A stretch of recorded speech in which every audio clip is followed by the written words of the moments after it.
بسم الله الرحمن الرحيم.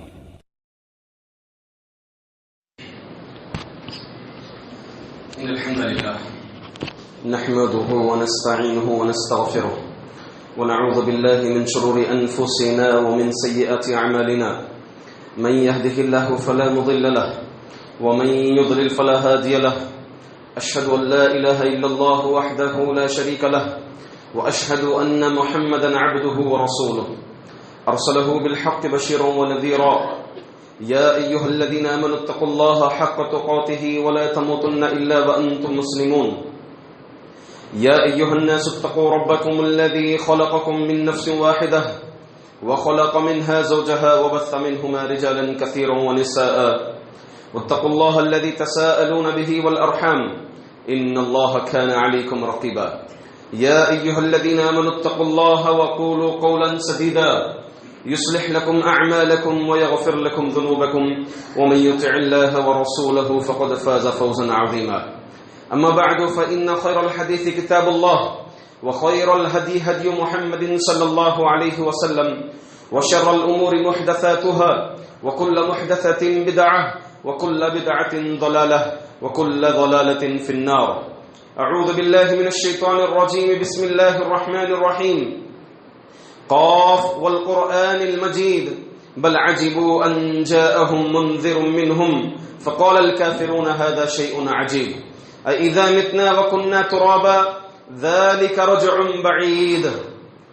قال الله جل وعلا في كتابه العزيز من قتل نفسا بغير نفس أو فساد في الأرض فكأنما قتل الناس جميعا. تمام تعریفیں، بزرگی، بڑائی ایک اللہ وحدہ لا شریک کے لیے لائق و زیبا ہے، جس اللہ نے انسانوں کو پیدا کرنے سے پہلے انسانوں کی ضروریات مہیا فرما دی تھی. اس کے بعد بے شمار انگنت لامحدود درود و سلام ہو آخر نبی محمد مجتبی مصطفیٰ صلی اللہ علیہ وسلم پر، جنہوں نے ایک مومن کو اپنی زبان اور اپنے ہاتھوں کو محفوظ رکھنے کا حکم دیا ہے دیگر لوگوں سے. معزز بزرگان دین، نوجوان ملت، چھوٹے عزیزوں، پردہ پوش ماں اور بہنوں، اسلام ایک کامل مذہب ہے، انسانیت کی قدر کرنے والا مذہب ہے. اسلام میں ضروریات خمسہ پر بہت زیادہ زور دیا گیا ہے اور پورا اسلام ضروریات خمسہ پر مشتمل ہے. ضروریات خمسہ یعنی 5 ضروریات. نمبر 1 حفظ الدین، دین کی حفاظت. اس پر کافی آیتیں، کافی حدیثیں آپ پر ملیں گی جو یہ دلالت کرتی ہیں کہ دین کی حفاظت کی جائے. اسی کے ساتھ ساتھ مال کی حفاظت، چوری مت کرو، کسی کا مال پر ڈاکہ مت کرو، حسد مت کرو کسی کا مال دیکھ کر کے، تو لہذا مال کی حفاظت پر بھی زیادہ زور دیا گیا ہے. اسی طرح سے نسل کی حفاظت، زنا مت کرو کیونکہ زنا کرنے سے اولاد محفوظ نہیں ہوتی. اسی طرح سے نفس کی حفاظت، جان کی حفاظت. حکم دیا گیا کہ شراب مت پیو. کیوں؟ کیونکہ اس سے عقل کھوکھلی ہو جاتی ہے. جب عقل کھوکھلی ہو جاتی ہے تو انسان کچھ بھی کر بیٹھتا ہے. جب عقل چلے جاتی ہے تو انسان کچھ بھی کر سکتا ہے.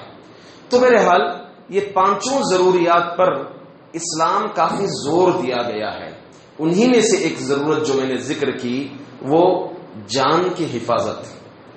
حاضرین، جان کی قیمت اسلام کے نزدیک بہت زیادہ ہے.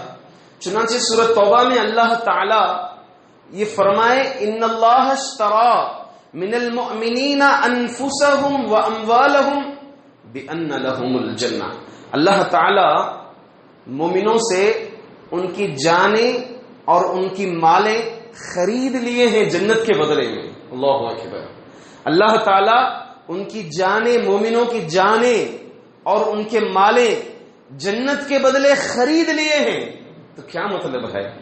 اگر کسی کو جان دینا ہے، کسی کو جان دینا ہے اسلام کی اشاعت میں، کسی کو جان دینا ہے اسلام کو پھیلانے میں، کسی کو جان دینا ہے اگر ضرورت پڑ جائے، وقت اور حالات بدل جائے تو جہاد کر کے اپنی جان دے سکتا ہے، اور اس جہاد میں اپنا جان اور مال لگائے گا۔ اللہ اکبر۔ تو گویا یہ جانیں اللہ تعالی کی امانت ہے، کیونکہ اللہ تعالیٰ نے اس کو خرید لیا ہے۔ اللہ اکبر۔ یہ اللہ تعالیٰ کی امانتیں ہیں، کسی کو حق نہیں بنتا کہ خود کو اپنے آپ کو مار لے، اپنے آپ کا گلا گھونٹ لے، اپنے آپ کو پھانسی پر لگا لے، یہ کسی کو حق نہیں بنتا۔ یہ اللہ کی امانت ہے، یہ اللہ کی امانت ہے۔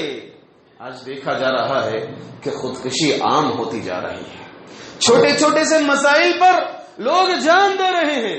یہ کوئی معمولی چیز نہیں ہے میرے بھائیوں۔ چلو اسلام کی نظر میں دیکھیں گے کہ خودکشی کا معاملہ اسلام میں کیا ہے۔ اللہ کے رسول صلی اللہ علیہ وسلم فرماتے ہیں من قتل نفسه بشيء في الدنيا عذب به يوم القيامة، مسلم شریف کی روایت ہے، فرماتے ہیں جو کوئی کسی چیز سے اپنے آپ کو مار لے تو اسی چیز کے ذریعے کل قیامت کے دن اس کو عذاب دیا جائے گا۔ اللہ اکبر۔ دوسری حدیث میں ہے اللہ کے رسول صلی اللہ علیہ وسلم فرماتے ہیں جو کوئی پہاڑ کی اونچائی سے اپنے آپ کو چھلانگ لگا کر کے مار لے، کل قیامت کے دن جہنم کی تہ میں وہ گرتا جائے گا۔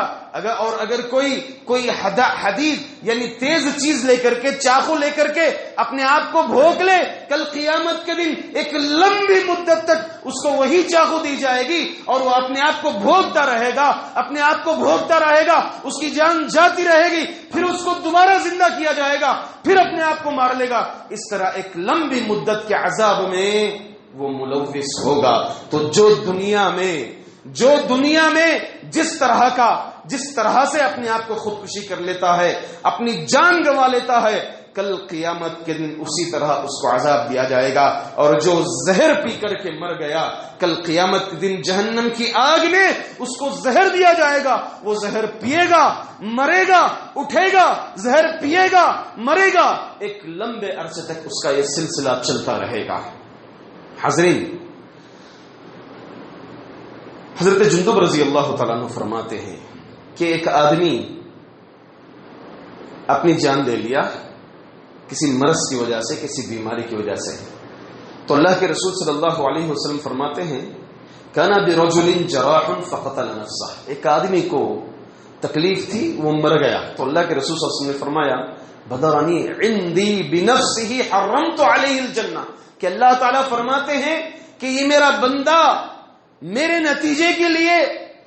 نتیجے میں میرے معاملے میں دیر ہے تو اس نے اندھیر سمجھ کر کے اپنے آپ کو مار لیا، میں نے اس پر جنت کو حرام کر دی۔ اللہ اکبر۔ میں نے اس پر جنت حرام کر دی ہے۔ اللہ اکبر۔ تو یہ جانوں کا معاملہ کوئی آسان معاملہ نہیں ہے، یہ جان کی اتنی قدر ہے اسلام میں کہ جہاد جیسے فریضے میں اللہ رب العزت مومنوں کو حکم دے رہے ہیں یا ایھا الذین آمنوا خذوا حذرکم فانفروا ثبات او انفروا جميعا، اے مومنوں جب جہاد کے لیے نکل رہے ہو تو بچاؤ کا سامان بھی اپنے ساتھ لے چلو، اپنے جان کو سیو کرنے کا، سیلف ڈیفنس کا سامان اپنے ساتھ لے چلو، جنگی لباس پہنو، مضبوط رکھو، جنگی لباس مضبوط رکھو، دفاع کرنے کا، کیا آپ پر وار ہوئے گی تلوار سے، اس کو دفاع کرنے کا سامان بھی تیاری کے ساتھ جاؤ، ایسا نہیں کہ بغیر سامان کے چلے جائیں آپ، نہیں۔ دیکھیں اسی لیے جنگ احزاب جسے جنگ خندق کہتے ہیں، اللہ کے رسول صلی اللہ علیہ وسلم جیسے ہی معلوم ہوا، اطلاع ہوا کہ پورے قبائل اسلام پر، مسلمانوں پر حملہ کرنے آ رہے ہیں، غربت کا معاملہ تھا مسلمانوں کا، اللہ کے رسول صلی اللہ علیہ وسلم اتنے ہتھیار نہیں تھے، اتنا ساز و سامان نہیں تھا کہ سفر کا بندوبست کر سکے، تو اللہ کے رسول صلی اللہ علیہ وسلم نے مشورہ کیا، حضرت سلمان فارسی کا مشورہ آیا کہ اطراف و اکناف خندق کھود دی جائے۔ کیا ہے یہ؟ جان کی حفاظت ہے، جان کی حفاظت۔ اللہ پر توکل تھا، اللہ پر ایمان تھا، اللہ پر یقین تھا، مگر یہ جان کی حفاظت کا معاملہ تھا، اس لیے مسلمانوں نے مدینے کے اطراف و اکناف جو انٹرنس تھا مدینے کے لیے، وہاں پر گڑھے کھود دیے تھے تاکہ یہ کافر اندر داخل نہ ہو سکے۔ تو اللہ تعالیٰ حکم دے رہے ہیں کہ جب جنگ کے لے جاؤ دفاع کا سامان، سیلف ڈیفنس کا سامان بھی اپنے ساتھ لے چلو.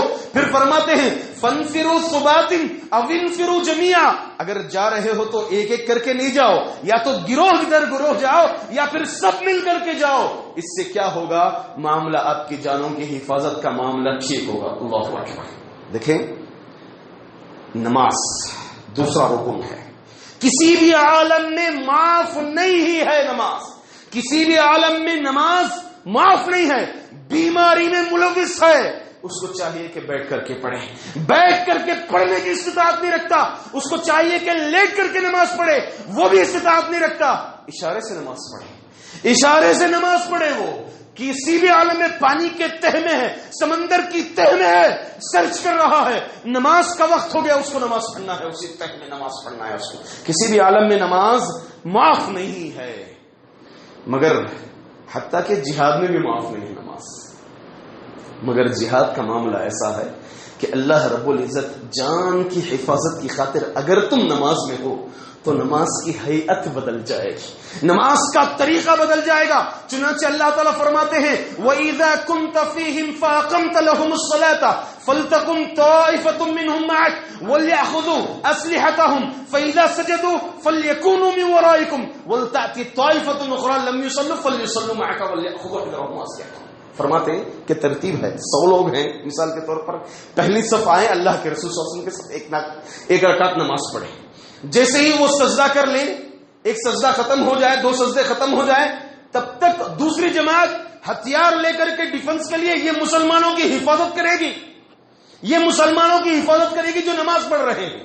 پھر ان کی آدھی نماز ہونے کے بعد اسی نماز کی حالت میں وہ آ جائیں گے، پھر جو لوگ حفاظت کر رہے تھے وہ نماز پڑھیں گے اور یہ لوگ حفاظت کرتے رہیں گے، یہ لوگ حفاظت کرتے ہیں. اللہ اکبر. نماز جیسی عبادت، نماز جیسی عبادت کو جہاد میں، میدان جہاد میں اس کی حیت بدل دی گئی، اس کا طریقہ بدل دیا گیا. کیوں؟ جان کی حفاظت، جان کی حفاظت. ایسا نہیں کہ پورے کے پورے مسلمان نماز پڑھ رہے ہیں، دشمن تم پر وار کر دے، تم پر حملہ کر دے دشمن، اسی لیے جو ہے آدھے مسلمان ان کی حفاظت کریں گے یا آدھی نماز پڑھ لیں گے، وہ پھر حفاظت کے لیے چلے آئیں گے، بقیہ جو حفاظت کرتے وہ نماز پڑھیں گے امام کے ساتھ. اللہ اکبر. اس لیے ابھی آپ کرونا آیا تھا پچھلا سال، تقریباً 1 سال 2020 مارچ سے کرونا آیا تھا، حکم آیا، علماء کا فتویٰ آیا کہ نماز کی ہیئت بدل دی جائے، ماسک پہنا کریں اور جو ہے ڈسٹینس باقی رکھیں. کیوں بھائی؟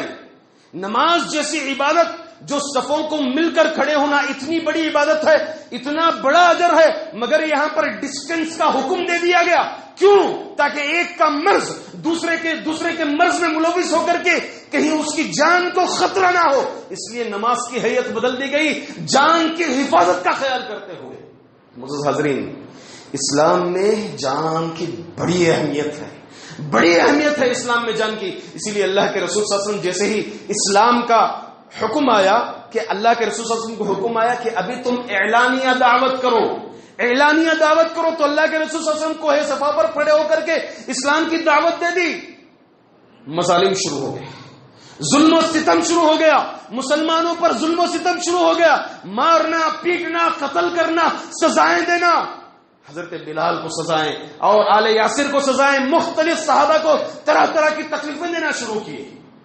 اس جان کی حفاظت کی خاطر اللہ کے رسول صلی اللہ علیہ وسلم حبشہ کی ہجرت کا حکم دیا، حبشہ کی ہجرت کا حکم دیا تاکہ یہ مسلمانوں کی جانیں محفوظ رہ سکے، انہیں مظالم اور ظلم ڈھا نہ سکے. اس لیے جو ہے حبشہ کا حکم دیا گیا. اللہ کے رسول صلی اللہ علیہ وسلم، آخری وقت ہے، ابو طالب کی وفات ہو گئی ہے، کوئی بیک گراؤنڈ سپورٹ نہیں ہے. جیسے ہی ابو طالب کی وفات ہوئی، یہاں دشمنوں نے اسلام قتل کرنے کا پروگرام بنا لیا، چلیے محمد کو قتل کریں گے. پورے پہلوانوں کو تیار کر لیا گیا، ہر قبیلے کے پہلوانوں کو. اللہ کے رسول صلی اللہ علیہ وسلم کے گھر کے اطراف و اکناف سب کے سب پہرا دے رکھے ہیں. یہاں جان کا معاملہ ہے، اللہ تعالیٰ ہجرت کا حکم دے رہا ہے کہ محمد اب تمہاری جان یہاں پر سیف نہیں ہے، لہذا تم مکے سے مدینہ ہجرت کر کے چلے جائیں، وہاں پر تمہاری جان کی حفاظت ہے. میرے بھائیوں، ہر ناحیے سے آپ دیکھیں گے تو اسلام میں جان، حتیٰ کہ موسیٰ علیہ السلام فرعون کا لشکر پیچھے لگا ہوا تھا، فرعون کا لشکر پیچھے لگا ہوا تھا موسیٰ علیہ الصلوۃ والسلام اور بنو اسرائیل پر. موسیٰ اور بنو اسرائیل اپنی جان کو بچاتے ہوئے آگے بڑھے. فرعون کا لشکر پیچھے آ رہا ہے. معاملہ یہ آیا کہ سمندر سامنے آ گیا ہے, پیچھے فرعون ہے, جان کا معاملہ ہے. اب یہاں پر کہہ رہے ہیں انا لمدرکون, انا لمدرکون, اب ہم پکڑے جائیں گے, اب ہم پکڑے جائیں گے. بنو اسرائیل کہہ نکلے.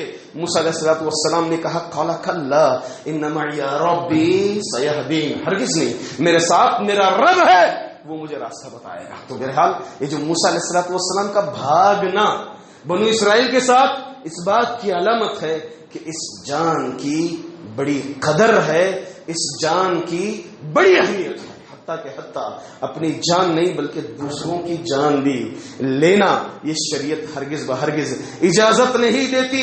دوسروں کی بھی جان کی حفاظت ہے. آپ دیکھیں ابتدائی اسلام میں آپ قرآنی آیات پڑھیے, مکی آیات پڑھیے, اللہ تعالیٰ جن باتوں کا حکم دیا اس میں سب سے پہلا حکم دیا کہ شرک مت کرو. اس کے بعد دوسرا حکم دیا جا رہا ہے کہ اپنی بچیوں کو, اپنی بیٹیوں کو زندہ درگور مت کرو. اپنی بچیوں کو, اپنی بیٹیوں کو زندہ درگور مت کرو. کیوں؟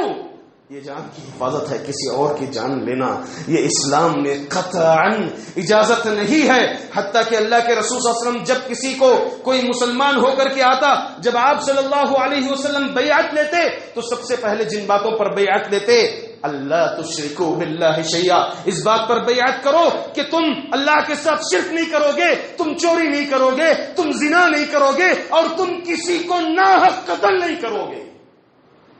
بیعت جس بات پر لی جا رہی ہے کسی کو تم ناحق قتل نہیں کرو گے. آخری خطبہ نبی کریم صلی اللہ علیہ وسلم کا حجۃ الوداع کے وقت خطبہ دے رہے ہیں, ان دماءکم واعراضکم, کہ یقیناً تمہارے خونے, تمہاری عزتیں, تمہارا مال, تمہاری جانیں ایک دوسرے پر حرام ہیں.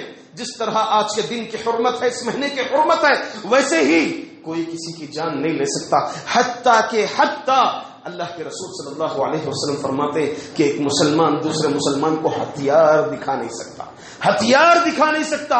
دہشت پھیلتی ہے. من قتل نفسا بغیر نفس او فساد فی الارض فکأنما قتل النفس جميعا, جو کوئی کسی نفس کو ناحق قتل کرتا ہے گویا اس نے سب کو قتل کیا, پورے لوگوں کو قتل کیا. کیسے قتل کیا؟ کیونکہ سب کے دلوں میں دہشت پھیلا دی, اس نے ڈر پھیلا دیا, ٹیرر ڈال دیا انہیں سب کے دلوں میں. اسی لیے اللہ کے رسول صلی اللہ علیہ وسلم فرماتے ہیں جو کوئی اپنی مسجدوں سے گزر رہا ہے, بازاروں سے گزر رہا ہے, اس کے پاس تیر ہو, کوئی نوکیلے چیز ہو, تو اس کو حفاظت سے لے کے جائے, کہیں کسی اور کو چوب نہ جائے, کسی اور کو تکلیف نہ پہنچ جائے. اس لیے اللہ کے رسول صلی اللہ علیہ وسلم دوسروں کی جانوں کی حفاظت یہاں تک عطا فرمائی ہے. حضرین, اسی لیے اسلام میں قصاص کا بندوبست جو کیا گیا, قصاص کا بندوبست جو کیا گیا اسی لیے کیا گیا. سوال یہ ہے قصاص کیا ہے؟ کوئی کسی کی آنکھ پھوڑ دیا, اس کی آنکھ پھوڑی جائے گی. کوئی کسی کو ناحق ناک پھوڑ دیا, اس کی ناک پھوڑی جائے گی. کسی کا کان پھوڑا, اس کا کان پھوڑا جائے گا. کوئی کسی نے ہاتھ کترا, اس کا ہاتھ کترا جائے گا. کوئی کسی کی جان لی, اس کی جان لی جائے گی. یہ کیسے بھائی؟ اس کی جان لینا تو اسلام میں جائز نہیں ہے. اسلام میں اللہ تعالیٰ فرمایا یا ایھا الذین آمنوا کتب علیکم القصاص فی القتلی, اے مومنو اللہ تعالیٰ تم پر قتل کے معاملے میں قصاص کو واجب کر دیا گیا. واقعی معنی میں قصاص میں اللہ کے رسول فرماتے ہیں حیات یا اولی الالباب, یہ قصاص ہی میں زندگی ہے اے عقل مندوں. کیسے زندگی ہے؟ ظاہر سی بات ہے, ایک آدمی اگر ناحق کسی کو قتل کیا, اگر اسے قتل کی سزا دی جائے تو دوسرے جتنے بھی ہیں سب سنبھل کے رہ جائیں گے, کیونکہ کسی کو مارنا گویا اپنی جان جانے کے برابر ہے. تو گویا یہ قصاص کا نظام سب سے بہترین نظام ہے. آپ دیکھیں دوسرے عالمی, امریکہ پر افغان نے حملہ کیا, بلڈنگ اڑائی تھی, قتل کی تھی, اس چھوٹے سے کچھ نقصان ہوا تھا, پورے افغان پر جو ہے بمباری کی گئی تھی. یہ کون سا قصاص ہے؟ اسی طرح سے جو ترقی یافتہ مہذب ملک ہیں اس میں کسی ایک آدمی نے ایک آدمی کو قتل کیا تو پورے مصر پر تقریباً کئی لوگوں کو قتل کیا گیا. یہ سب اسلامی نظام نہیں ہے. اسلام میں قصاص ہے, ایک کا بدلہ ایک, ایک کا بدلہ ایک, ایک عضو کا بدلہ ایک عضو. اور واقعی یہ جو قصاص کا بندوبست کیا گیا ہے اس میں جانوں کی حفاظت ہے. معزز حاضرین, الغرض آج جو مسائل سے ہم گزر رہے ہیں، جن مسائل کو ہم دیکھ رہے ہیں واٹس ایپوں پر، ان دنوں میں میڈیا پر تقریباً کئی لوگوں نے جانیں لے لی ہے۔ ایک مسئلہ جہیز کے مسئلے کو لے کر کے ایک عورت اپنے آپ کو سمندر میں ڈبو لی، پھر دوسرا مسئلہ کوئی شوہر بیوی کے ٹارچ کی وجہ سے اپنے آپ کو پھانسی پر لگا لیا، اسی طرح سے کوئی اور آدمی بیوی کے ٹارچ پر اپنے آپ کو پھانسی پر لگا لیا۔ یہ سب کیا مسائل ہیں؟ مصیبتیں، پریشانیوں کا حل کیا اپنے آپ کو ہلاک کر لینا ہے، خودکشی کر لینا ہے؟ نہیں میرے بھائی، مومن وہ ہے جو مصیبتوں کو فیس کرے، جو مصیبتوں کو برداشت کرے۔ اللہ کے رسول صلی اللہ علیہ وسلم پر کیسی مصیبتیں نہیں آئی، اسلام پر کیسی مصیبتیں نہیں آئی، کیسی پریشانیاں نہیں آئی؟ کیا کسی نے خودکشی کی؟ کسی نے اپنی جان لی؟ اتنے مسائل تھے۔ اللہ کے رسول صلی اللہ علیہ وسلم کعبے کے پاس اپنی چادر کو تکیہ بنا کر کے لیٹے ہوئے، ایک صحابی آتے ہیں، کہتے ہیں اللہ کے رسول یہ مظالم کب تک، یہ مظالم کب تک؟ اللہ کے رسول اللہ سے دعا کیجئے، اللہ سے دعا کیجئے کہ معاملہ حل ہو جائے۔ آپ صلی اللہ علیہ وسلم نے فرمایا یہ معاملہ کچھ بھی نہیں، اس سے پہلے والی امتوں پر اور تکلیفیں آئی۔ مومنوں کا معاملہ ایسا ہوتا، جو ایمان لاتا اس کو ایک گڑھا کھودا جاتا اور اس میں اس کو رکھا جاتا، پھر آرے سے اس کو چیرا جاتا تھا، آدھا آدھا کاٹا جاتا تھا۔ اتنی تکلیفیں آتی ہیں، مصیبتیں آئیں گی، پریشانیاں آئیں گی۔ مومن وہ ہے ان پریشانیوں کو فیس کرے، ان پریشانیوں کو فیس کریں۔ اس کا حل خودکشی ہرگز نہیں ہے میرے بھائیوں۔ خودکشی جو کر لیا، سوسائڈ جو کر لیا، اس کے لیے کل قیامت کے دن اور پریشانیوں سے دوچار ہونا ہے، اور پریشانیوں سے اس کو دوچار ہونا ہے۔ اس لیے صبر سے کام لیں۔ حل ہے، شادی کا معاملہ آتا ہے، گھروں کا معاملہ آتا ہے، اگر ایسا ہوتا ہے کہ بیوی کو شوہر کی وجہ سے تکلیف ہو رہی ہے، واقعی معنی شرعی اعتبار سے شوہر کو بیوی کی وجہ سے ہو رہی ہے، بیوی کو جو ہے سسرالی گھروں والوں کی طرف سے ہو رہی ہے، یا بیوی کی وجہ سے، بہو کی وجہ سے ساس وغیرہ کو تکلیف ہو رہی ہے، حل ہے، حل نکالیے۔ حل ہے اسلام حکم دیتا ہے کہ آپ رکھنا ہے بڑے پیار سے رکھ لیجیے، نہیں بڑے اچھے انداز میں آپ طلاق دے دیجیے۔ اگر بیوی کو معاملہ نہیں جم رہا، آپ خلا دے دیجیے، اسلام میں ہے۔ اب یہ مسائل خاص طور سے شادی بیاہ کے مسائل کی وجہ سے، اس کی وجہ کیا ہے؟ ایک اہم وجہ اس کو آپ اپنے ذہنوں میں بٹا لیں۔ اس کی ایک اہم وجہ، جو رشتے کی شروعات ہوتی ہے نا، جو رشتے کی شروعات ہوتی ہے وہ دین کی بیس پر نہیں ہوتی، اسی لیے مسائل آ رہے ہیں۔ دین کی بیس پر نہیں ہوتی یہ شروعات، یا تو مال کی بیس پر ہوتی ہے، خوبصورتی کی بیس پر ہوتی ہے، خاندان کی بیس پر ہوتی ہے، فخر و غرور گھمنڈی کے بیس پر ہوتی ہے، اپنی ناک اونچی کرنے کی غرض سے ہوتی ہے۔ اس غرض سے اگر شادی کی بنیاد ہو تو مسائل آئیں گے۔ اللہ کے رسول صلی اللہ علیہ وسلم فرماتے ہیں اذا اتاکم من ترضون دینہ وخلقہ فانکحوہ والا تکن فتنۃ فی الارض وفساد کبیر۔ اگر تمہارے پاس اتنا پیارا رشتہ آئے کہ تم اس کے دین سے راضی ہو جاؤ، اس کے اخلاق سے راضی ہو جاؤ، تو تم نکاح کروا دو، کچھ بھی مت سوچو، نکاح کروا دو۔ وَإِلَّا نہیں، اگر تم اخلاق اور دین کی بیس پر نکاح نہیں کراؤ گے، اس کی بیس پر نکاح نہیں کراؤ گے، تم مال کی بیس پر نکاح کراؤ گے، تم خاندان کے بیس پر نکاح کراؤ گے، خوبصورتی کے چکر میں پڑ کر کے اگر تم نکاح کرو گے، وَإِلَّا تَكُنْ فِتْنَةٌ فِي الْأَرْضِ وَفَسَادٌ كَبِيرٌ، تو اس سرزمین میں فتنے اور فسادات ہو جائیں گے۔ یہی فتنے اور فسادات ہیں، کیونکہ نکاح کی بیس مال سے شروع ہو رہی ہے، نکاح کی بنیاد مال سے شروع ہو رہی ہے۔ اللہ کے رسول صلی اللہ علیہ وسلم فرماتے ہیں تنکح المرأة لأربع، عورت سے 4 بیس پر نکاح کیا جاتا ہے۔ یعنی عموماً لوگ 3-4 چیزیں دیکھتے ہیں، لجمالہا اس کی خوبصورتی دیکھتے ہیں، ولمالہا اس کا مال دیکھتے ہیں، ولحسبہا اس کا خاندان دیکھتے ہیں، ولدینہا دین بھی دیکھتے ہیں۔ اللہ کے رسول فرماتے ہیں تیری ناک خاک آلو دو، ارے بے وقوف، تو ترجیح دے تو دین کو ترجیح دے۔ یہ 3 چیزیں ہٹا، اگر دین راضی ہو جائے اس کو ترجیح دے، اس بیس پر اگر ہو تو یہ مسائل نہیں آئیں گے۔ مسائل اس کے باوجود بھی اگر آئیں، فطرتیں نہیں جمتے ہیں، تو اسلام میں پیارے پیارے حل ہیں، اچھے اچھے طریقے ہیں، اس معاملے سے حل کر لیجئے، اسلام کی بیس پر حل کر لیجئے، اپنے معاملات حل ہو جائیں گے۔ پریشانیاں آتی ہیں، فیس کیجئے، صبر کیجئے، آپ پر ایک ایک مصیبت بھی جو آئے گی اس پر اگر آپ صبر کریں گے تو آپ کے لیے اجر لکھا جا رہا ہے۔ اللہ کے رسول فرماتے ہیں کہ ایک مومن کو کانٹا بھی اگر چبھتا ہے، اگر وہ اس پر صبر کرے اس پر بھی اللہ تعالیٰ ایک اجر لکھ دیتے ہیں اور اس کے گناہ مٹا دیے جاتے ہیں، اس کے گناہ مٹا دیے جاتے ہیں، پچھلے گناہ مٹا دیے جاتے ہیں، اس پر آنے والی مصیبتیں دور کر دی جاتی ہیں. اتنے یہ مومن کا معاملہ سب سے بڑا بہتر معاملہ ہے. اس لیے پریشانیوں کو فیس کیجئے، صبر کیجئے. قرآن کریم میں نماز اور صبر کے ذریعے سے مدد طلب کرنے کا حکم دیا گیا ہے، لہذا صبر کرنا چاہیے. اس کا حل جو ہے سوسائڈ نہیں ہے، جان دینا اس کا حل نہیں ہے. اللہ تعالیٰ سے دعا ہے کہ اللہ تعالیٰ ہم تمام امت مسلمہ کو اسلام کے معاملات کو، اسلام کے احکامات کو سمجھنے کی توفیق عطا فرمائے. یہ ضروریات خمسہ کو سمجھنے، اس پر عمل کرنے کی اللہ تعالی ہم تمام کو توفیق عطا فرمائے. اللہ تعالیٰ امت مسلمہ کو صبر سے کام لینے کی توفیق عطا فرمائے. اللہ تعالیٰ ہم تمام کو اپنے ہاتھوں سے، اپنی زبانوں سے دوسروں کی جان کی، دوسروں کے جسم کی حفاظت کرنے کی توفیق عطا فرمائے. آمین. اقول قولی ھذا استغفر اللہ لی ولکم ولسائر المسلمین من کل ذنب فاستغفروه انہ هو الغفور الرحیم.